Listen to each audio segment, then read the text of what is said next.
Bonjour à toutes et à tous et bienvenue dans le podcast du Frisson Sport Club. Aujourd'hui, on se retrouve pour une nouvelle soirée de mondial sans Axel. Malheureusement, pour des raisons personnelles, il n'est pas là. Donc, podcast audio aujourd'hui avec le grand expert Romain. Bonsoir Romain, comment vas-tu? Bonsoir, très bien. On va revenir sur deux soirées, parce qu'évidemment, hier, on n'a pas fait de podcast. On va revenir déjà sur hier soir, le match que j'attendais particulièrement, le Portugal-Uruguay. Qui n'a pas tourné en faveur des Uruguayens malheureusement. Doublé de Bruno Fernandes, dont un peut-être contestable pour les pros Ronaldo, puisque Ronaldo pensait avoir marqué. 2-0 du coup pour les Portugais. Une première mi-temps quand même à sens unique et une deuxième avec un petit peu de mieux pour les Uruguayens. Toi dans l'ensemble, comment tu as vécu ce match? Bah, tu l'as dit, hein, vraiment pour le coup, une première mi-temps extrêmement compliquée pour les Uruguayens. Les seuls petits éclairs, petits espoirs amenés en première période, c'était sur les envolées de Bentancur, Qui a la meilleure qui a occasion failli de la ouvrir première le mi-temps score, quasiment. qui a vraiment la meilleure occasion de la première mi-temps, qui a failli ouvrir le score. Mais sinon, c'était quand même très très compliqué. Ils avaient du mal à aligner 3 passes avant de se dégager. Donc, même si d'un autre côté, le Portugal se créait pas forcément d'énormes occasions, hein, vraiment la meilleure occasion, c'est celle de Bentancur. Bah, l'Uruguay n'a absolument rien proposé et c'est quand même bien réveillé en seconde période, notamment de toute façon avec l'ouverture du score de Bruno Fernandes. Ils sont dû un peu reculer et les entrants ont changé deux, trois choses, puisque Suarez a quand même pas mal montré, Pellistri aussi. Ouais. Et puis il y a le poteau de Gomez. Il y a le poteau évidemment de Gomez. Et c'est quand même vraiment dommage, parce qu'en fait, contre la Corée du Sud, effectivement, c'était plutôt Cavani qui avait apporté en rentrant et Suarez qui avait fait un mauvais match. Bah, là, c'est plutôt l'inverse. Donc, c'est vrai que c'est compliqué de toute façon quand on joue en contre de devoir faire combiner Cavani et Nunez qui sont quand même pas vraiment complémentaires dans ce style-là. À voir si ce sera Suarez titulaire contre le Ghana. On verra, mais dans tous les cas, pas un match extrêmement rassurant et surtout le cas Valverde qui n'a pas été aussi Ouais, c'est étincelant que ça. contre la Corée. C'est ça parce que tu as dit Cavani a été moins bon que Suarez. Enfin, ils se sont un peu alternés sur les performances. Bah, c'est un peu la même chose pour Valverde et Bentancur. Exactement. Bentancur qui a été très bon hier et puis Valverde qui avait été très bon plutôt contre la Corée. Donc bon, espérons que ça fasse plus et plus face au Ghana. Euh, Côté portugais, je vois pas mal de choses circuler. Il y a beaucoup qui sont quand même un petit peu emballés par cette équipe qui affiche plutôt un beau visage, même sans se créer de 10 000 occasions. Est-ce que pour toi, les Portugais, après deux matchs, font peut-être partie des trois quatre favoris ou des trois quatre bonnes impressions avec la France, l'Espagne, par exemple, du mondial? Alors, est-ce qu'ils sont dans les 3-4, sachant que je mettrais plutôt la France, le Brésil, les Anglais et l'Espagne, non. Ouais, ok. Évidemment, je pense que c'est un peu le cas de tout le monde. Euh, on sait que sur le papier, ils ont un des meilleurs effectifs, mais on savait aussi que le jeu n'était pas exceptionnel, voire très mauvais. Sur ces deux matchs, on ne peut pas dire que l'équipe est mauvaise, je pense pas. Ils ont quand même fait un bon match dans l'ensemble contre l'Uruguay. C'est pas une équipe qui me rassure Nuno blessé en énormément. plus. Hein. Nuno, pour le Nuno coup, ça Mendes c'est vraiment blessé. la mauvaise nouvelle. Ouais. Euh, Ils ont quand même du mal avec la force offensive qu'ils ont à se créer vraiment des occasions. Alors au final, ils mettent 5 buts en 2 matchs. Certes, on pourra pas leur enlever. Mais c'est quand même une équipe qui a réussi à vraiment garder le contrôle du ballon et qui pour autant ne se créait pas autant d'occasions qu'elle pourrait. Joao Félix n'a pas fait un super match contre l'Uruguay. Non. Même Bernardo a été assez peu inspiré. Donc, à voir. Alors après, on sait que Danilo va pouvoir aussi revenir prochainement et sûrement remplacer Carvalho. Mais dans l'ensemble, ça reste une équipe qui, je pense que je les placerai en cinquième, devant les Pays-Bas par exemple, ou devant l'Argentine. Et du coup, le Portugal qui pourrait jouer un quart aussi un peu plus abordable face à une Serbie ou une Suisse, Ouais, à voir c'est du quand même coup, pas mal. par rapport au Mm. tableau. Mais c'est une bonne équipe, mais j'attends quand même leur match contre la Corée du Sud pour voir s'ils confirment vraiment. Au final, c'est une des seules équipes à 6 points, hein, donc c'est sûr que comptable et contre des plutôt bonnes équipes en plus. Donc je pense quand même qu'il ne faut pas réduire ce que le Portugal a fait, essayer de minimiser ça, mais mais plutôt voir le bon côté des choses parce que c'est quand même assez encourageant, je pense, parce que c'est vrai que c'était vraiment le néant, hein, avant la Coupe du Monde. Et là, je les trouve quand même assez bons, mais surtout une marge de progression énorme, quoi. À Ouais. voir s'ils se règlent sur les prochains Et matchs. puis, on rappellera quand même qu'ils ont peut-être une des armes fatales sur le banc avec Léao. Ouais. Bon, qui n'a pas fait non plus la plus grande rentrée de l'histoire Non, pour le hier coup, non, soir. pas une Mais immense on rentrée. sent quand même que à chaque fois qu'il a le ballon, c'est assez terrifiant pour les défenseurs adverses. Mmh. C'est quand même une arme sur le banc qui est monstrueuse. Une finale, du coup, Uruguay-Ghana, vendredi, puisque le Ghana l'a fait.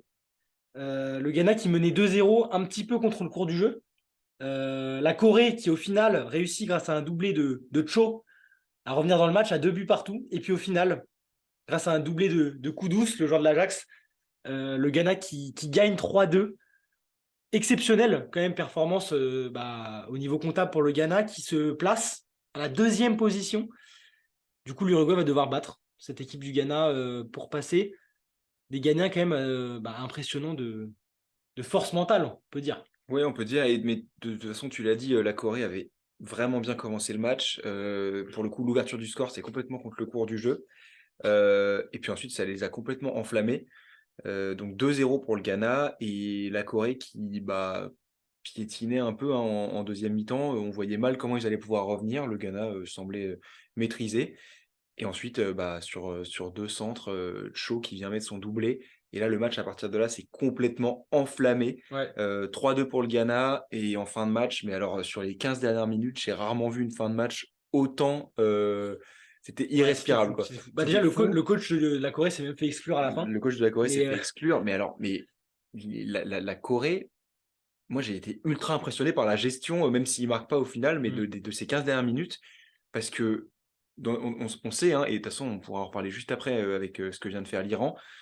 Dans les situations comme ça, c'est très simple de voir des joueurs parfois, justement, sous la pression et ouais, ouais, l'importance du totalement. moment, Ouais. réussir à rater des gestes simples ou envoyer des centres directement dans les gants du gardien.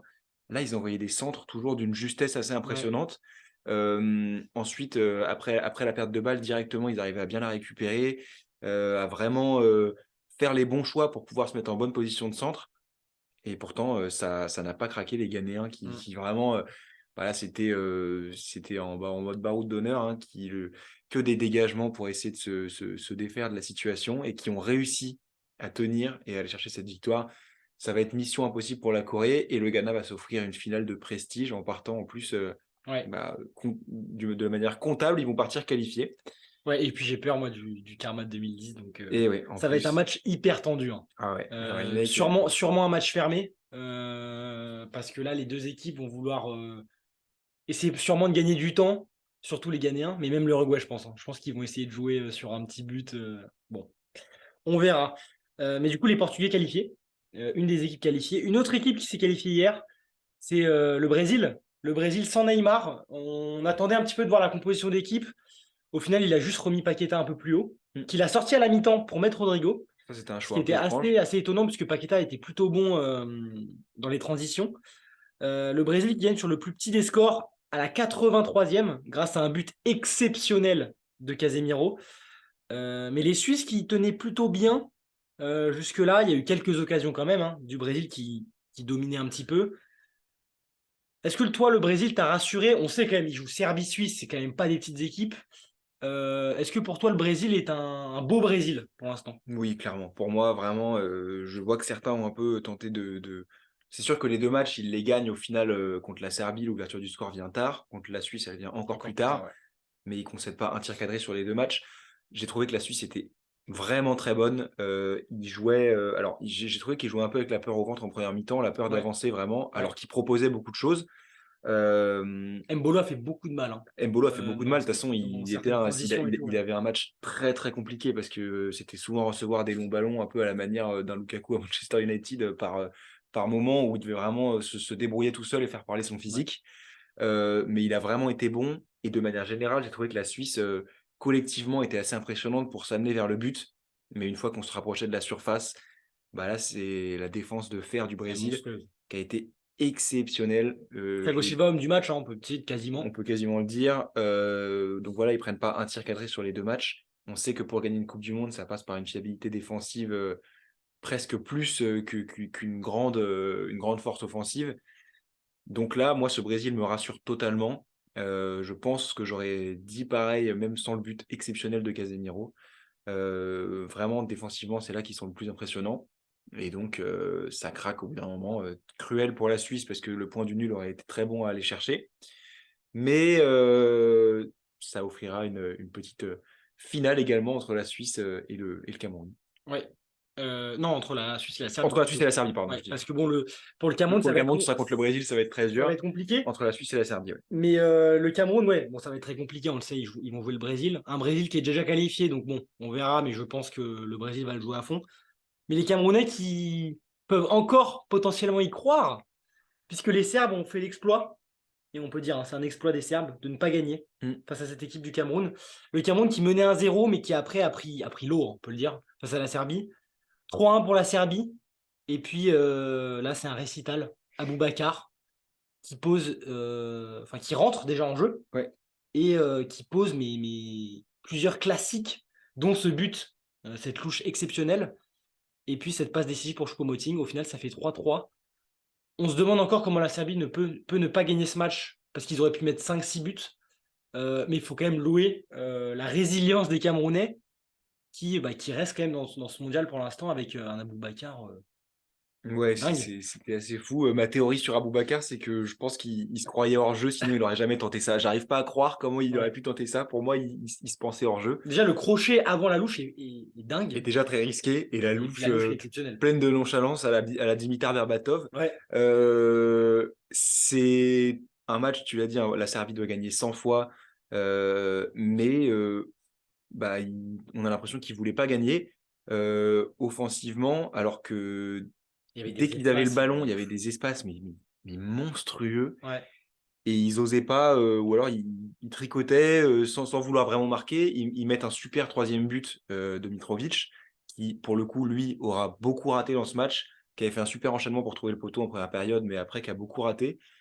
Mais la défense camerounaise, c'est ce qui me fait dire qu'ils ont absolument aucune chance. J'ai Ouais. même pas un peu d'espoir contre le Brésil, parce que défensivement, c'est juste catastrophique. Nkoulou, on a tous redécouvert qui jouait encore. C'était assez burlesque la défense camerounaise. Donc bizarre de les voir au final sortir avec un match nul. Bravo à Ouais. eux pour le coup, parce qu'ils sont allés quand même la chercher. Non, et puis Mais, la Serbie, ça les arrange pas du tout parce mais que la Serbie rate une victoire qu'elle doit bah avoir. ouais, et puis surtout, avec un gros score, ils auraient pu passer devant la Suisse au goal average. Mm. Ce qui change beaucoup de choses, puisque là, la Suisse part quand même assez favorite, Ouais, en sachant qu'elle a besoin que d'un nul pour se qualifier en huitième de finale. ouais. Et avec l'expérience des Suisses, Mm. ça va être compliqué Ouais. pour la Serbie. J'ai pas non plus compris dans ce match-là pourquoi Vlahovic ne rentrait pas. Apparemment, ne pas faire rentrer son meilleur numéro 9 qui est en plus rentré contre le Brésil, c'est pas utile pour marquer des buts Non, quand apparemment, tu n'y arrives pas.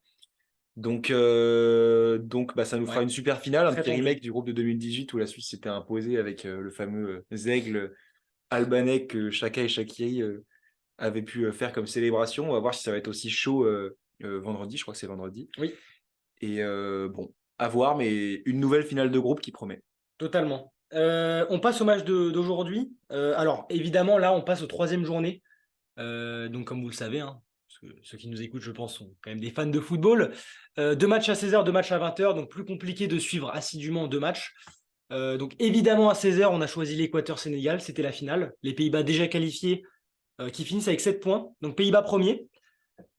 Et Équateur-Sénégal, le fameux. Alors, moi, je l'avoue, hein, je voyais l'Équateur se qualifier. Ils avaient besoin que d'un nul. Et puis, les Sénégalais l'ont fait. Au courage et surtout à un super match, puisque franchement, ils ont un peu éteint la folie de l'Équateur. Quel match des Sénégalais, quand même.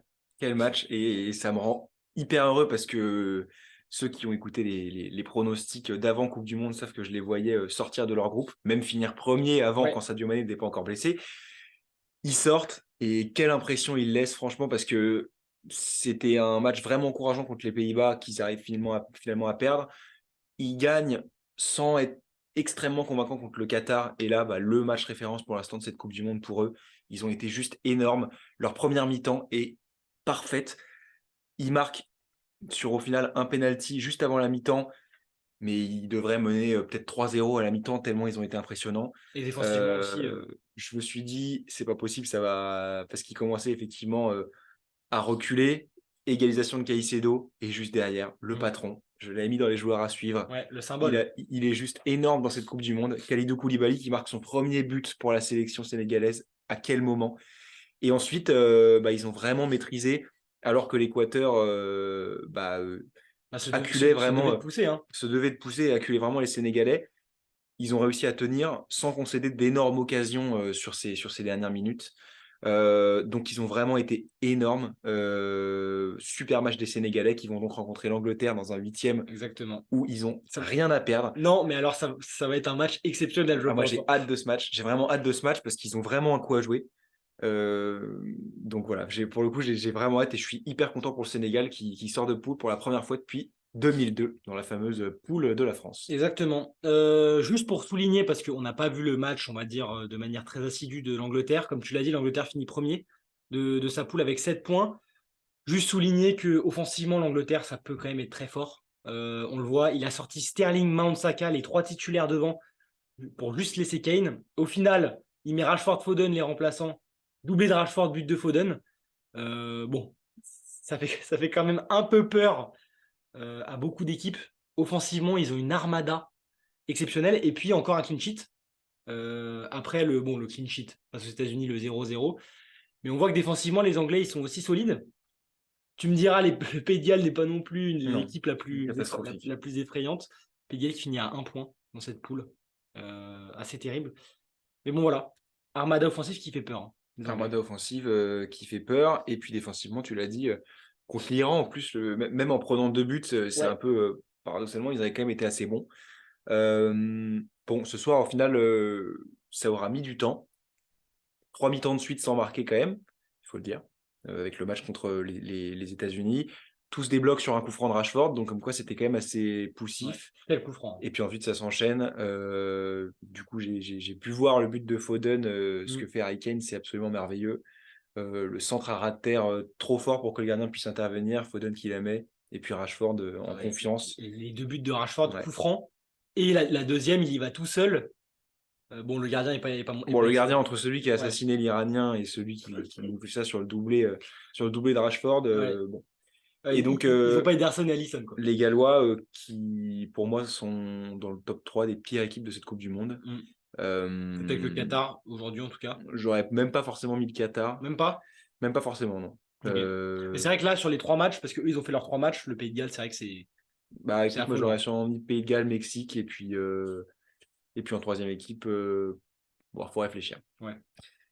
Donc, l'Angleterre en 8e, l'Angleterre première de son groupe, qui donc affrontera le Sénégal. Qui se confirme, ouais. Franchement, un des 8e les plus alléchants sur le papier. Ouais, clairement. Les champions d'Afrique qui, quand même, montent en puissance face à des Anglais qui font parmi peut-être les 3-4 favoris de ce tournoi. La finale, c'est ce qu'on a regardé ce soir. Iran-États-Unis, alors sur le papier, c'est pas une affiche très sexy, mais il y avait une importance énorme dans ce groupe puisque les Américains étaient obligés de gagner pour se qualifier, sinon c'était l'Iran, pour la première fois de leur histoire, qui pouvait se qualifier. Les Américains qui commencent plutôt bien, une première mi-temps maîtrisée, hein, on peut le dire. Les Iraniens n'ont rien fait. Et puis en deuxième, petit à petit, l'Iran a récupéré le ballon. Au final, il n'y a pas beaucoup de grosses occasions, beaucoup de déchets techniques. Comme tu l'avais dit avec la Corée, à l'inverse, l'Iran a très peu maîtrisé de choses. Ils ont réclamé un penalty à la fin. Bon, il n'y avait pas du tout penalty. Et ils perdent le match sur une simulation à la fin. Exactement. Bon, les Américains, on ne peut pas dire que ce soit des très beaux deuxièmes. Mais bon, dans cette poule avec l'Iran et le Pays de Galles, ils passent. Ouais, une des poules qui nous aura sûrement le moins impressionné en termes de niveau, avec la poule de l'Argentine, à voir les derniers matchs de cette poule-là demain. Mais oui, du coup, un super premier but quand même. L'ouverture de McKennie est vraiment super belle et Dest fait la tête parfaite pour la mettre à Pulisic. Donc ça, c'est vraiment un super but. Une victoire méritée globalement parce qu'en première mi-temps, ils ont été au-dessus et parce que l'Iran, effectivement, n'a pas proposé grand-chose en deuxième. Malgré évidemment le scénario s'y prêtait, l'Iran qui avait la maîtrise du ballon en deuxième. Il y a eu 2-3 situations un peu chaudes quand même. 2-3 situations, mais de manière générale, ils ont quand même beaucoup de pertes de balles, beaucoup de déchets techniques, des ballons qu'ils ne doivent pas perdre, alors qu'ils avaient quand même fait un match assez encourageant quand même juste avant contre les Gallois, Ouais. avec une victoire pour le coup qui était plutôt méritée, même si elle arrive à la toute fin de match. Mais on est déçus forcément pour les Iraniens, on voulait les voir passer, surtout que les Américains, c'est pas forcément l'équipe qu'on a envie de voir passer, déjà parce qu'on sait que les Américains n'en ont rien à foutre, alors que pour les Iraniens, ça aurait pu signifier beaucoup de choses. Donc défaite, malheureusement, ils peuvent quand même s'en prendre à eux ce soir parce qu'ils ont pas fait un grand match. Donc peut-être à la prochaine Coupe du Monde, mais ils sortent quand même avec les honneurs, on va dire. Ouais, en effet. On est pas mal sur les 2 journées de football. Donc Angleterre-Sénégal, Pays-Bas-États-Unis. Le Pays-Bas-États-Unis est quand même un petit peu plus déséquilibré, mais qui sait? Franchement, dans ce mondial, ça peut jouer aussi à peu de choses. Donc on verra ça. Demain, on va connaître l'adversaire de la France en huitième de finale. On va peut-être savoir si l'Argentine sort dès les poules. Ce que je te Tout est propose, encore c'est possible. tout est encore possible. Les matchs de 16h, on peut commencer par ça. Australie-Danemark, la finale du groupe, le gagnant se qualifie. S'il y a match nul, c'est l'Australie qui passe. Alors moi, je t'avoue, j'arrive pas du tout à lire ce match. J'ai envie de me dire, et je pense que quand je vois ton prono sous les yeux, que le Danemark va le faire parce qu'ils ont plus de qualité. Mais moi, j'ai mis un partout. J'ai beaucoup de mal à lire ce match. Les Danois me rassurent pas du tout. Donc j'ai mis un partout. Je tente la cote, mais compliqué à lire. Ouais, franchement, assez compliqué. Une des choses qui fait que je vois quand même une victoire danoise, c'est ce qu'a montré l'Australie quand ils avaient ouvert le score contre la France. Alors voilà, c'est pas, je me base pas sur beaucoup d'arguments, mais c'était quand même assez faible défensivement en bloc bas. Ouais. On sait que c'est pas la même force offensive du tout, et c'est aussi ça qui fait qu'ils pourront peut-être tenir. Je vois pas le Danemark faire un faux pas à ce moment-là. Ils en ont quand même déjà fait un contre la Tunisie. Ils perdent contre la France. Moi, je les vois pas ne pas sortir de cette poule, franchement, face à une Australie qui est quand même assez mauvaise, on va pas se mentir, qui n'a pas non plus montré grand-chose contre la Tunisie. Donc j'ai mis 3-1 Danemark, et donc le Danemark qui finirait deuxième. Ok. Tunisie-France. Les Tunisiens qui n'ont toujours pas marqué dans ce mondial. Alors je vois que tu as mis un score un peu plus élevé que le mien. Moi, j'ai mis 2-0. Pourquoi? Parce que je pense sur un petit peu de turnover et j'ai du mal à voir non plus une masterclass française en troisième match. Peut-être des joueurs qui vont aussi se préserver un petit peu plus. Mais en effet, je pense qu'on est tous les deux d'accord. On a du mal à voir la Tunisie qui n'a pas marqué contre le Danemark ni contre l'Australie, marqué contre la France. Donc 2-0 pour moi, 4-0 pour toi. Pourquoi peut-être le 4-0? Parce que je pense que si la France marque vite, et c'est ce qui peut se passer, la Tunisie peut globalement lâcher un peu le match. On sait qu'en général, la France se relâche sur les troisièmes matchs, 0-0 en 2014, 0-0 en 2018, à voir si on fait Ouais, le jamais 203. Mais la Tunisie, qui certes au final ne prend qu'un seul but en 2 matchs et a su tenir contre les Danois, je pense que si on ouvre le score rapidement contre la Tunisie, ça devrait être très compliqué. Mbappé sera titulaire. Voilà, je pense que Dylan Brown fait des cauchemars ouais, totalement. d'Mbappé. Ça risque d'être assez compliqué. Le truc, c'est que la Tunisie doit en plus attaquer parce qu'il y a en soi un infime espoir qu'ils puissent se qualifier et qu'ils ne pourront pas connaître en même temps le résultat d'Australie-Danemark. Donc, ils vont devoir attaquer. Je pense qu'ils vont essayer d'attaquer. Et à partir de là, ça peut partir vite en contre-attaque et la Ouais. Tunisie. Oui, parce que Dembélé serait sur le banc, mais bon, c'est Coman qui le remplace, donc bon, Voilà. Bon. c'est pas beaucoup plus long, quoi. Le groupe qui va peut-être plus nous intéresser demain, parce que là, c'est très, très, très tendu. On se laisse le Pologne-Argentine pour la fin. L'Arabie Saoudite, qui joue une sorte de finale peut-être face au Mexique, puisque avec une victoire, bah, il serait qualifié, en espérant évidemment que l'Argentine ne fasse pas de faux pas pour eux. Bon, je ne sais pas quel score t'as mis pour l'Arabie Saoudite. Bon, bah écoute, on est quasiment d'accord. Je pense qu'au mérite, c'est aussi pour ça qu'on le joue. On le joue aussi pour la cote sur mon petit prono. Mais au mérite, l'Arabie Saoudite, on a envie de l'avoir passé cette équipe face au Mexique qui n'a rien proposé quasiment. 2-1 pour toi, 2-0 pour moi. On espère pour les joueurs d'Hervé Renard et Ah ouais, ouais. qui vont passer. Ouais, on espère. C'est une des équipes qui montre le plus de choses de ce mondial. Euh, Peut-être la petite équipe, on va dire, qui montre le plus de choses. La meilleure surprise de ce mondial. Donc, sur un Mexique abominable à voir jouer, j'espère vraiment qu'ils gagneront pour aller en huitième parce que le Mexique, c'est soporifique. C'est très décevant. Alors que l'Arabie nous montre des choses à chaque match. Contre l'Argentine, c'était génial. Contre la Pologne, c'était génial. Donc, Donc j'espère vraiment que l'Arabie Saoudite va s'imposer et je pense qu'ils vont aller le faire. Ouais, et en sachant que si l'Argentine et l'Arabie Saoudite gagnent, ça va jouer au goal average pour savoir qui va finir premier, ce qui Mm. peut intéresser un petit peu les Français. Mm. L'Argentine qui part quand même devant avec un +1, l'Arabie Saoudite -1 en ayant perdu face à la Pologne. Ouais. Bon, le verdict maintenant. L'Argentine de Messi face à une Pologne un peu bizarre puisqu'elle ne propose pas grand-chose non plus, mais au final, elle bat l'Arabie Saoudite Ouais. avec 2 buts d'écart. Mm. J'ai mis 1-0 Argentine. Je vois que tu as mis le même score. Pourquoi 1-0 déjà? La Pologne, de toute façon, qui n'a pas proposé grand-chose jusque-là et qui est virtuellement qualifiée avec un nul, enfin qui se qualifie avec un nul, va forcément jouer le nul. Je pense qu'ils n'ont vraiment pas proposé grand-chose. C'est pas demain la veille qui ont commencé. Donc Match fermé. match Ça pue le fermé, match fermé, ça. comme contre le Mexique. Je vois vraiment un match totalement similaire. Et à partir de là, ça craquera sûrement à un moment. Je pense que la défense polonaise est un peu moins bonne que la défense mexicaine. À voir demain, mais je vois bien quand même le verrou sauter au bout d'un moment à la manière du Argentine-Mexique. Ouais, donc plutôt un but de Messi. Hein. Donc plutôt un but de Messi. Ouais, petite frappe de loin, pas mal. Bon, on va voir l'Arabie Saoudite qui pourrait s'offrir un match de gala face aux Français, ou alors le remake de 2018, France-Argentine, qui sera peut-être un petit peu plus équilibré sur le papier, même si Oui, c'est sûr. l'Argentine nous montre pas beaucoup de choses. Mais en 2018, on se rappelle quand même que Voilà, l'Argentine, c'était catastrophique. c'était quand même plus compliqué. Écoute, on a hâte de voir les matchs de demain. Très bon débrief de ces 2 journées. Axel, on espère qu'il revient très bientôt Un dans jour, nos podcasts. Déjà pour faire nos quiz, évidemment, et puis pour avoir ses analyses d'experts. Et puis d'ici là, excellente soirée à vous, et puis à demain.